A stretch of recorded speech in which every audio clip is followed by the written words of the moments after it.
Pope Francis is formally allowing priests to bless same-sex couples in what is being called a monumental change for the Roman Catholic Church. The Vatican today included this in a new document that insists people seeking God's love and mercy should not be subject to, quote, an exhaustive moral analysis to receive it. But the document reaffirms that marriage is a lifelong sacrament between a man and a woman, and so it's not like priests can bless marriages or civil unions. So to expand on this, Joshua McElwee joins us now. He's the news editor for the National Catholic Reporter. Joshua, this is a new rule, and it's perhaps a massive step, depending on where you're seeing it, in the Pope's efforts to be more welcoming to the LGBTQ plus community. But it doesn't amend the Church's doctrine about marriage. So what should people make of this announcement? How relevant is it? And just specifically, in what contexts do same-sex couples benefit from this new announcement? Yeah, I think any way you look at this, it's a pretty monumental step forward. The Vatican's powerful doctrinal office today put out a note that it had said it had been approved personally by Pope Francis that allows Catholic priests around the world to offer blessings for same-sex couples and for couples such as those who are divorced and remarried, who are in what the Vatican or the Church considers irregular unions.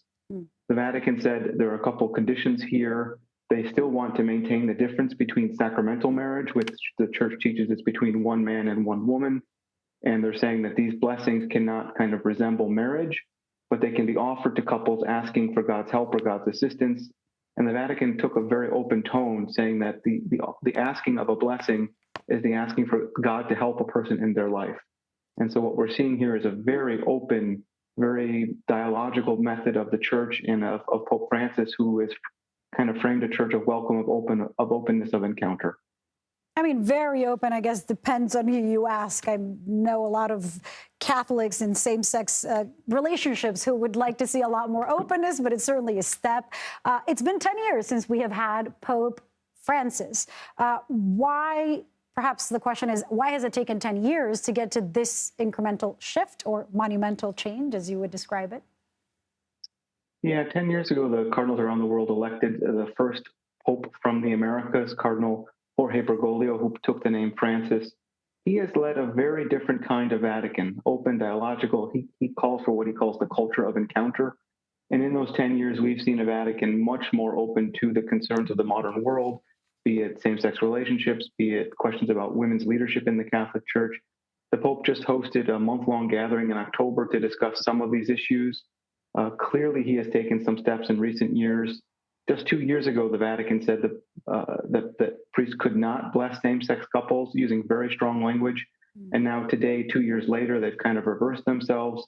Clearly, Pope Francis has taken some steps this year. In particular, he's clearly kind of embraced the idea of openness. And even though there are limits to what he's allowing the Church to do in terms of sacramental marriages or in terms of formal ceremonies, allowing priests around the world to offer these blessings is a monumental step. One of the associations here in the U.S. that works with LGBTQ Catholics, called New Ways Ministry, just put out a statement calling this a Christmas gift for LGBTQ Catholics.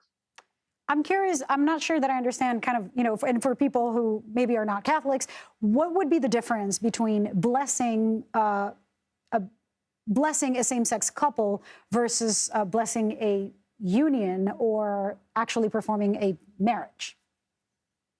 Yeah, what the Vatican said today is they still maintain that marriage for the Catholic Church is between a man and a woman, and a marriage ceremony, would take place between a man and a woman. Mm-hmm. But what this new document allows is for same-sex couples to come forward in consultation with their priest or with their local pastor to ask for a blessing, when they're visiting a shrine or in other instances in their lives. The Vatican is saying these blessings should not resemble a marriage ceremony. I think there's going to be a lot of questions now on the ground about whether people might be invited to those ceremonies with these same-sex couples or how that might look in the day-to-day. But right now, there's a clear opening in terms of allowing these blessings to take place. Yeah. And you mentioned that it also includes for divorced people? Yeah, the Catholic Church's teaching is that once marriage is for life, and unless you are able to obtain an annulment of an earlier marriage, you are not able to enter into a second marriage. And this document allows for persons who have done that, perhaps because it was impossible for them to attain an annulment or for whatever reason in their lives, they too could come forward and ask priests for a blessing of their new marriage or their new union with a new partner. Yeah, and I understand the Catholic Church has also facilitated to a certain degree annulments. How do you expect the Roman Catholic churches across the U.S. to react or respond to this? I think that's going to be a very interesting point in coming days. The U.S. Bishops' Conference just put out a statement that I think I would characterize as cool. It was only about 2 sentences long and made clear that the Pope was not allowing for marriage ceremonies for same-sex couples. But the Pope's letter itself does not ask for national bishops' conferences really to do anything. It says that the conversations about offering these kinds of blessings for same-sex couples should happen at the local level between these couples and their priests, their pastors, those they know in their churches. And it might be interesting to see now if there might be particular priests and pastors more open to this conversation than others. But clearly the Vatican says this is possible and it's something the Pope wants to go forward. So a more intimate gathering, more intimate blessing, perhaps. Joshua McElwee, thank you so much. Really appreciate you. Great to be with you.